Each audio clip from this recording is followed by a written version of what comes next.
भाइयों नमस्कार, मैं चंद्रमोहन आपका स्वागत करता हूं कृषि जागरण के इवनिंग बुलेटिन के अंदर। आज जो हम खबर लेके आए हैं आपके लिए वो किसानों को हमेशा ज़रूरत रहती है, बीज, पानी, खाद, ज़मीन। और आज ये बात जो है उर्वरक खाद के बारे में है, क्योंकि जो खाद है वो किसानों के लिए बहुत ज़रूरी है। यूरिया सबसे अधिक इस्तेमाल किया जाने वाला उर्वरक है और इस पर ज़्यादा सब्सिडी मिलती है। यूरिया की अधिकतम खुदरा कीमत 5,360 रुपये प्रति टन तय की गई है। और अभी जो खुशखबरी वो ये है कि यूरिया उत्पादन वित्त वर्ष 2018-19 में उर्वरक इकाइयों के सुचारू रूप से काम करने पर 1.6% बढ़कर 2.44 करोड़ टन होने की संभावना है। कितनी अच्छी बात है, क्योंकि ये ऐसा उर्वरक है जो कि हर कोई इस्तेमाल करता है।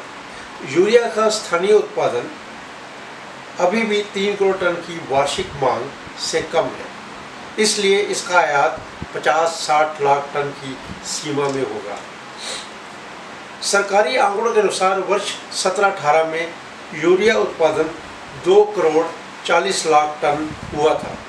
पिछले साल कुछ इकाइयाँ बंद थी, इसलिए उत्पादन में गिरावट आई थी। यूरिया की खपत को कम करने के लिए सरकार ने सभी घरेलू और आयातित यूरिया की नीम लेपित होना अनिवार्य कर दिया था। इसके अलावा कंपनियों को 50 किलो के बजाय 45 किलो के बैग में भी देने लगे थे। देखिए, चाहे 5 किलो कम कर दिया गया एक बैग के अंदर, लेकिन उससे आदमी का जो इस्तेमाल करने का तरीका है वो वही रहेगा। सरकार द्वारा अभी एक और बात की गई है कि किस तरीके से आप जो स्वस्थ मृदा कार्ड है उसको और जो मिशन है उनको जोड़ के इसकी बढ़ोतरी के लिए उन्होंने कोशिश की है। और इस तरीके से हमारे उर्वरक को अच्छी तरीके से इस्तेमाल करने के लिए सरकार ने कुछ योजनाएं भी लाई हैं। और एक अच्छी खबर ये थी जो मैंने बताया कि 1.6% की बढ़ोतरी हुई है हमारे उत्पादन में, और इस तरीके से किसान इस यूरिया को आराम से इस्तेमाल कर सकते हैं। नमस्कार। इस बार कॉटन की खरीदी एमएसपी पर ज़्यादा बढ़ सकती है। कॉटन कॉरपोरेशन ऑफ इंडिया का मानना है कि इस सीजन में पहली बार अक्टूबर से शुरू होने वाले खरीफ विपणन सीजन 2018-19 में न्यूनतम समर्थन मूल्य एमएसपी पर कपास की खरीद बढ़ने की संभावना है। फसल सीजन 2017-18 में एमएसपी पर 3.75 लाख गांठ कपास की खरीदी हुई थी। कॉटन कॉरपोरेशन ऑफ इंडिया के अनुसार केंद्र सरकार द्वारा कपास के एमएसपी में भी बढ़ोतरी की गई। नए खरीफ विपणन सीजन में कपास की खरीद ज़्यादा होने का अनुमान है। कपास की खरीद करने वाले निगम ने इसकी तैयारियां शुरू कर दी है। सितंबर में फसल की स्थिति को देखकर कपास की खरीद का लक्ष्य तय किया जाएगा। इवनिंग बुलेटिन में आपका स्वागत है। मैं अनिकेत सिन्हा आपका स्वागत करता हूं। मैं आपको बताना चाहूँगा कि हमारे देश के केंद्रीय कृषि मंत्री राधा मोहन सिंह ने अभी एक बहुत ही अच्छा घोषणा किसानों के हित में एक घोषणा जारी की है, और एक राष्ट्रीय मिलेट दिवस के रूप में पूरे साल में एक समारोह और हर तरह के आयोजन करने का मतलब कि घोषणा का आयोजन किया है। तो इस घोषणा के तहत सबसे पहले उन्होंने संयुक्त राष्ट्र खाद्य एवं कृषि संगठन को भी एक पत्र लिखा है और कहा है कि आने वाले साल में भी आप इस अंतर्राष्ट्रीय मिलेट दिवस को पूरे एक साल में आयोजन किया जाए, और इसके माध्यम से किसानों को नए नए खाद्यान्नों और जैसे मोटे अनाजों को उत्पादन के लिए भी बढ़ावा दिया जाए। क्योंकि इस साल अभी तक जो तय किए गए आंकड़े के अनुसार पिछले साल के मुकाबले जो उत्पादन रहा है, तो उसके देखते हुए ही केंद्रीय सरकार ने इस तरह का फैसला लिया है। दूसरी बात यह है कि किसानों के लिए मोटे अनाज का उत्पादन कहीं ना कहीं एक अच्छा विकल्प आने वाले समय में हो सकता है। क्योंकि लोग जिस तरीके से चावल और सिर्फ गेहूं पर निर्भर हो चुके हैं, तो वहीं बाजरा, मक्का और भी कई मोटे अनाज जो है लोगों के स्वास्थ्य के लिए बहुत ज़्यादा फायदेमंद हो सकता है और हो रहा है। तो इसके लिए केंद्रीय मंत्री ने भी मोटे अनाजों के उत्पादन को बढ़ावा देने की कोशिश की है और किसानों को इसके लिए अग्रसर किया है। अब मैं अगली खबर के लिए आगे चलता हूँ अपने अगले सहयोगी के पास में। नमस्कार किसान भाइयों, आज मैं आपको बताने वाली हूँ कि गुलाब की संरक्षित वातावरण में गुलाब की खेती कैसे करनी चाहिए। सही समय आ रहा है गुलाब की खेती करने का, जो कि सितंबर और अक्टूबर में इसकी प्लांटिंग, इसकी बुआई की जाती है। तो इससे पहले मैं आपको इस अगस्त माह में बताना चाहती हूँ कि गुलाब की खेती संरक्षित वातावरण में किस तरह से हम कर सकते हैं।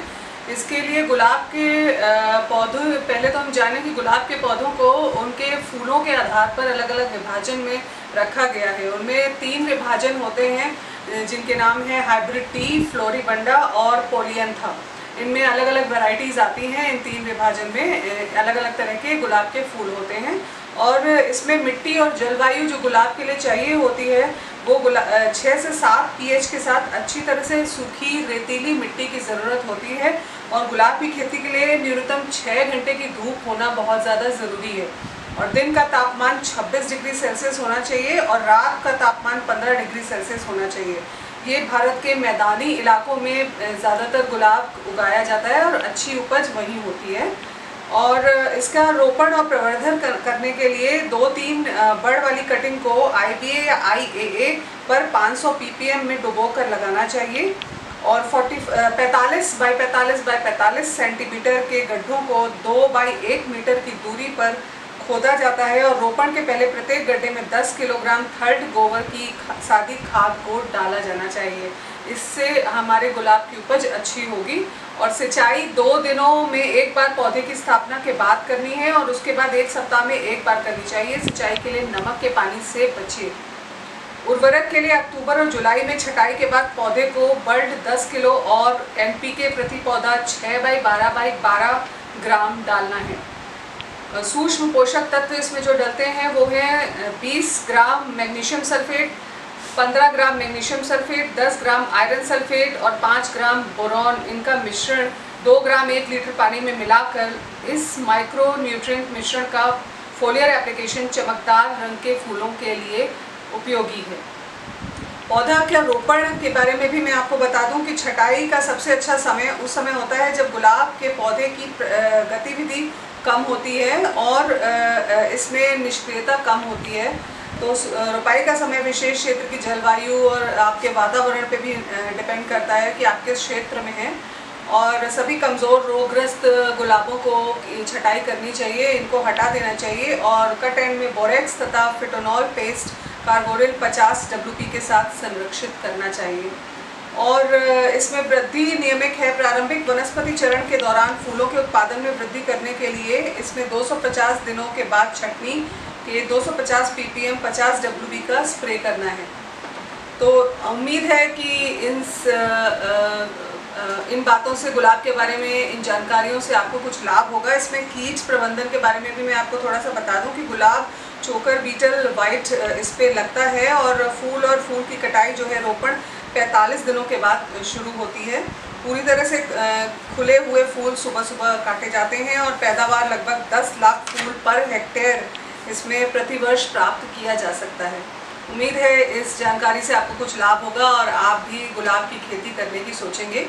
हमारा ये चैनल अगर आपको पसंद आ रहा है, आप अगर इसे फेसबुक पर देख रहे हैं तो इसे शेयर और लाइक करना मत भूलिए और यदि आप इसे यूट्यूब पर देख रहे हैं तो इसे सब्सक्राइब ज़रूर करें और आप उसके नीचे बेल का आइकन अवश्य दबाएं। धन्यवाद।